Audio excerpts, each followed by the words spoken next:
Good evening, and thanks for joining us. I'm Steve Dawson. Good evening, I'm Merle Purvis. Another officer of the law faced a judge today. Regina Thompson is accused of assaulting her ex-boyfriend.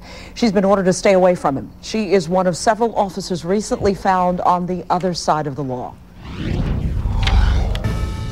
4 Mid-South officers, all accused of breaking the law they swore to uphold. Officer Regina Thompson arrested Monday after police say she broke into her ex-boyfriend's home, assaulted him, and stole some of his clothes. She was released on $5,000 bond. Officer Chancy Jones charged with second-degree murder. Investigators say he confessed to killing Phyllis Malone, the woman with whom he was reportedly having an affair. He was released on a $200,000 bond. Former Shelby County Sheriff's Deputy Alvin Dortch indicted on reckless homicide charges. Prosecutors say he caused the death of Ignacio Arcos during a June traffic stop. And former Mariana police officer Andrew Gay charged with sexual assault in the first degree. The former rookie officer was accused of sexually assaulting a 14-year-old girl in his squad car. Fox 13's Les Smith joins us now. And before any of these men and women who are officers of the law were ever allowed to earn their first check, they had to go through psychological and physical examination. We have to remember they're still human, and yet we are still shocked every time. We're shocked every time because we hold them because of their position to a higher standard.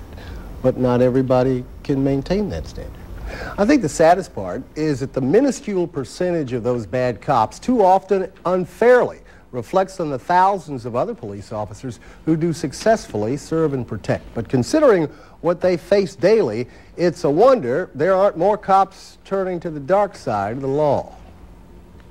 LAPD, I work with all kinds. I lay my life down for those guys. All kinds. But that's where I work.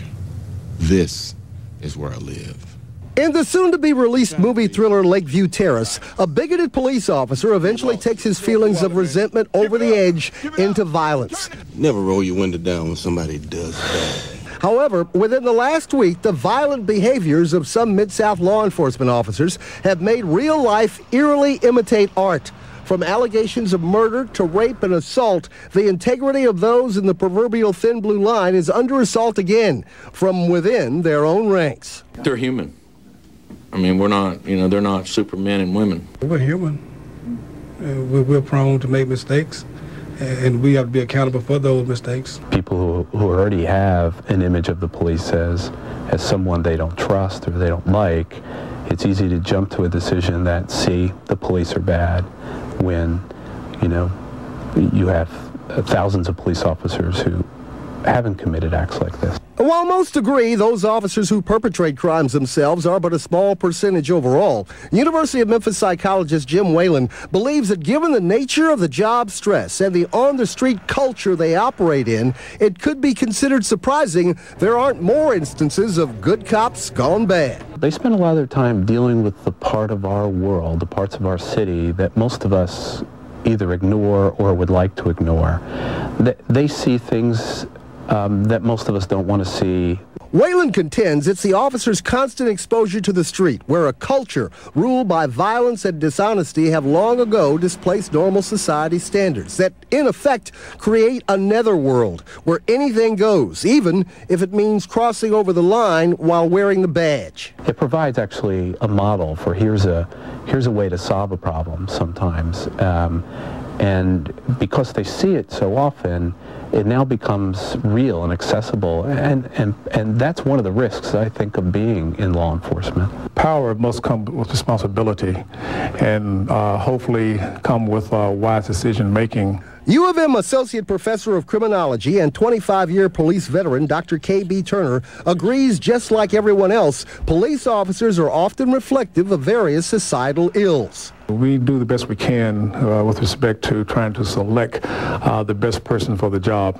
It is not a science. But what about getting help when pressures may be on the verge of pushing officers over the edge? Whalen says for many men from all walks of life, it's tough to make the decision to reach out. you're told to be tough, you're told to brush off your pants, get up, and keep on moving.